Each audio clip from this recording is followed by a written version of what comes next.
Thank you, Mr. Speaker. I call up the Conference Committee report for SB2. The chair lays out the Conference Committee report on SB2 and recognizes Representative Paddie to explain the report.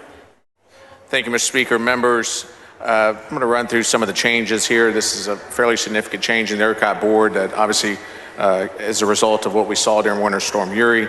I think this is, we've got to a good place here. This makes a drastic change in that the ERCOT board will, in fact, be independent. There will be 11 members of the board, 9 of them voting members. The other 3 would include the PUC chair, the OPUC counselor, and the ERCOT CEO, and 8 unaffiliated members. The ERCOT and PUC are non-voting members. The 8 unaffiliated members will be selected by a committee composed of 3 people, 1 appointed by the governor, 1 by the speaker, and 1 by the lieutenant governor. Only 2 of the 8 could be a professor, and all must reside in Texas. The board members would be required to have executive level experience in finance, business, engineering, trading, risk management, law, or electric market design. The board members could not have a fiduciary duty or assets in the ERCOT market participant. There's also a 2-year lobbying ban after service on the board. This change will create a board which will look after the best interests of the ERCOT and not the market participants in ERCOT, and I think that's a really important piece here. One of the things that I think there are concerns about is when you have market participants that are in charge, in some cases they might make decisions that are in their best interest as opposed to what's in the best interest of Texas and ERCOT and our grid. Market participants will remain on the Technical Advisory Committee, where they can give input to the board but not be the ultimate decision makers. This change was made in the Conference Committee due to the rapidly changing situation we have faced this session and some realities of the relationship between ERCOT and PUC. And with that, Mr. Speaker, I move adoption of the... Mr. Anchia, for what purpose? Thank you, Mr. Speaker. Just for a couple of questions. Does the gentleman yield for questions? Certainly. The gentleman yields. Thank you.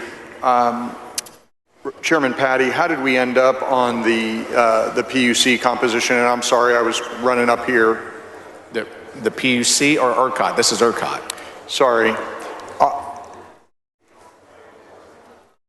How did we, so PUC, the Senate nor the Conference Committee did anything with PUC composition in SB2? Nothing in SB2. This is specifically on ERCOT. That was handled in 2154, which we approved earlier today. Right on. And with respect to OPUC, I know when bills left this House, I'm just trying to catch up, get up to speed. We had OPUC participate in ERCOT governance. Is that still the case in the Conference Committee report? They are one of the 11 members of the board that would be created from this legislation. And are they a voting member or an ex officio member? They would be a voting. The ERCOT and PUC are non-voting members. Got it. Thank you. All right. Thank you. Mr. Reynolds, for what purpose? Will the gentleman yield for a question? Does the gentleman yield for questions? Be happy to yield. The gentleman yields. Thank you, Chairman Paddie, and for your work on this.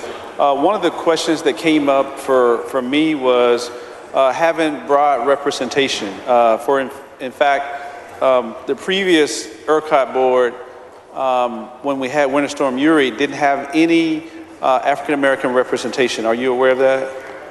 I'm not advised on that, but I'll take your word for it.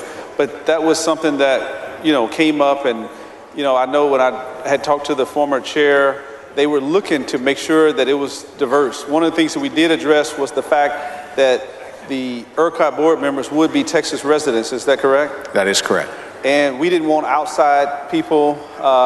We thought Texans were better suited to understand the needs of Texans, correct? Correct. And we know that we're a very diverse state. How can we make sure that this ERCOT board reflects the diversity of this state? Yeah.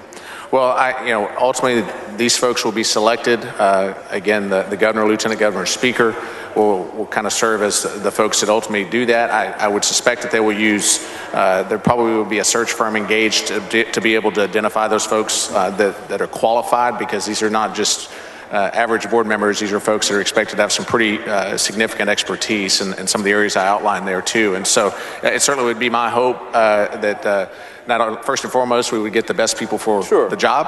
Absolutely. But certainly there would be a desire to make it as diverse as possible.